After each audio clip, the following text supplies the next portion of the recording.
ምዕራፍ 3 ብዛዕባ ልደት አቦና ሊባኖስ።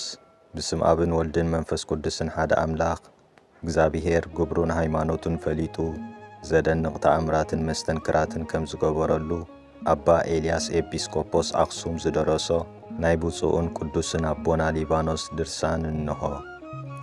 እዚ ናይ እግዚአብሔር ሰብ ብፁዕ አቡነ ሊባኖስ መነኮስ ዘይዓርብ ብሩህ ፀሓይ ዘይጠፍእ ጽሩይ መብራህቲ ዝተሸለመ መርዓዊ ወዲ ንጉስን ንግስትን አንድን መሰረትን ቅድስት ቤተ ክርስቲያን ንጹህ ድንግል ብርሃን ዓለም መብራህቲ ገዳም ሓድሽ ዳግማይ ሰላማ እዩ። አቡነ ሊባኖስ በወርሒ ጥሪ ዕለት 3 ብበዓል 144,000 ህፃናት እመቤትና ቅድስት ድንግል ማርያም ወላዲት አምላኽ ናብ ቤት መቅደስ ዝኣተወልትሉ ዕለትን ሰዓት 6 ናይ ለይቲ ማለት ፍርቂ ለይቲ ካብ ሮማ ወፂኡ ኣብ ሃገረ አጋዚ ኤርትራን ኢትዮጵያን ተጋደልኡ ፈጸመ። ጸሎትን በረኸቱን ምሳናን ምስ አንበብትን ሰማዕትን ይኹን አሜን። ብዛዕባ እዚ ነገር እዚ ክነግረኩም ስምዑ። ፈላሲ አቡነ ሊባኖስ ኣብ ምድሪ ልዕሊ 567 ዓመት ብህይወት ከም ዝጸንሐ ከምኡውን ኣብ ልዕሊኡ ዝነበረ ብርቱዕ ጸገም ስለ ዝተዓገሰ ሕያውነቱን ትዕግስቱን ዝድነቕ እዩ። እግዚአብሔር ድማ ግብሩ ፈሊጡ ኣብ ከርሲ ኣዲኡ እንከሎ ኣቐዲሙ ሓረዮ። ብሓቂ እግዚአብሔር ኣብ ዝሰመሮ ሰናይ ይገብር እዩ። እዚ ቅዱስ ሊባኖስ ስም ኣቦኡ አብርሃም ስም ኣዲኡ ንግስቲ ኮይኑ ንሳቶም ኣብ ምድሪ ብወርቅን ብብሩርን ሃብታማት ነበሩ። ዓዶም ከዓ ሮማ እትበሃል ንከተማ ቁስጥንጥንያ ቀረባ ነበረት። ብፁዕ ሊባኖስ ድማ ካብዚኣቶም ብ3 ሓምለ ተወልደ። ካብኡ ብጽቡቓት ዓባብያ ዓዕበይዎ። እዚ ህፃን ከዓ ዓበየ። ብኹሉ ስነ ስርዓቱ ሰናይ፣ መልክዑ ውቃቢኡ ጽቡቕ፣ ዘረብኡ ጥዑም፣ ላዛ መልሓሱ መጎስ ቃሉን ካብ መዓርን ሽኮርን ዝምቅር ነበረ። ኩሉ ጥበብን ምኽርን ብሉይን ሓዲስን እውን ተመሃረ። ብኡኡ ድማ ኣውራ ኣቦኡን ኣዲኡን ተሓጐሱ። ብፁዕ ሊባኖስ ጎበዝ ምስ ኮነ አብርሃም ንበዓልቲ ቤቱ ብህይወት ኮለና ምእንቲ ክንሕጐስ ንወድና ንሕጽዮ በላ። በዚ ተማኺሮም ከዓ ንሓንቲ ጽብቕትን ምልክዕትን ጓል ኣሕፀይዎ። መሕፀይኣ ድማ ኣከታቲሎም ስፍሪ ቁጽሪ ዘይብሉ በብዓይነቱ ህያብ ሃቡ። ድሕሪኡ ንሊባኖስ ወዶም እታ ጓል ንጉስ ቁስጥንጥንያ መርዓት ኣምጽኡሉ። ምስታ መርዓት እውን 1000 ደናገል ኣዋልድ ኣገልገልትን 1000 ኣግማል ዘጋልቡ ግዝሚ መጸ። ካልእ ዝተገዝመቶ ግና ብዙሕ ስለ ዝኾነ ኣይተቖጽረን እሞ ኣይፈለጥናዮን ይብሉ። ስለዚ ኣውራ ኣቦኡ አብርሃምን ኣዲኡ ንግስትን ሎሚ ብመርዓ ወድና ተሓጒስና ኢና እናበሉ ብመርዓውን መርዓትን ኣዝዮም ተሓጐሱ። ምሸት ምስ ኮነ ድማ ከምቲ ስርዓቶም ክፍጽሙ ኣዕርኽቱ ናብ እንዳመርዑ ኣእተውዎም። ብፁዕ ሊባኖስ ግና ነቦይ ሎሚ ምስኡ ክድቅስ ክልሙኖ እየ ኢሉ ብልቡ ሓሰበ።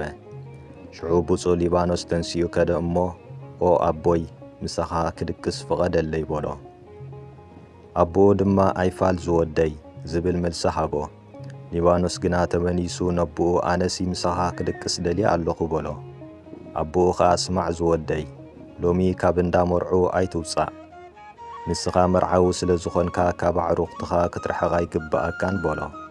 ቅዱስ ሊባኖስ መሊሱ ሳልሳይ ጊዜ ምስኡ ክድቅስ ነቦኡ ለሞኖ እሞ ምስ ኣሸገሮ ሓዲግዎ ምስ ኣቦኡ ደቀሰ።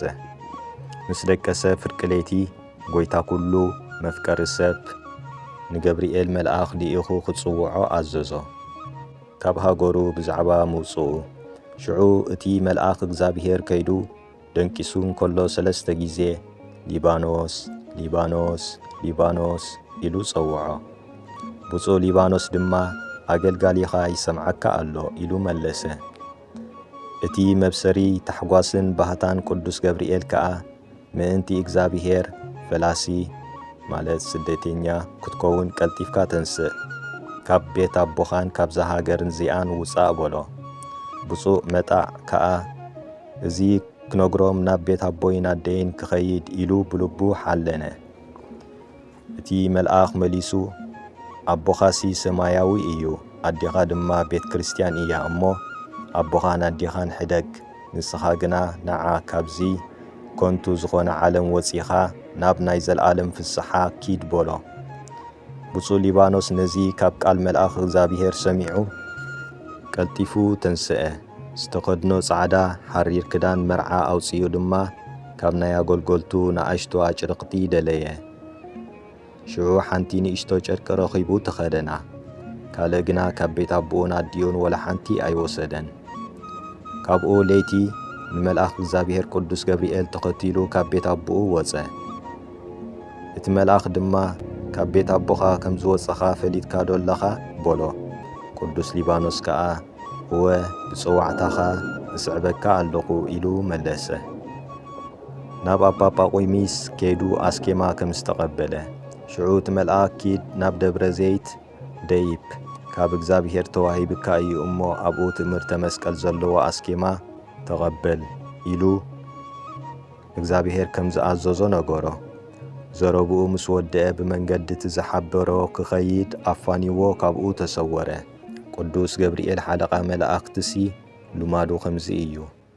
መላእኽቲ ምስ ተፈጥሩ መን እዩ ፈጣሪና ካበይ ከመጻእና ክብሉ እንከለዉ ፈጣሪና ኣሎ ክሳዕ እንረኽቦ ግን በብዘለናዮ ንጽናሕ በሎም። እዚ መልኣኽ እዚ ከምኡ ምስ በለ ጐይታና ሓቀኛ ብርሃን ኣነ እየ ብርሃን ይኹን በለ። ድሕሪኡ መላእኽቲ ቅዱስ ቅዱስ ቅዱስ እግዚኣብሔር ጐይታ ሰራዊት ሰማያትን ምድርን ቅዱስ ምስጋናኻ ፍጹም ምሉእ እዩ በሉ።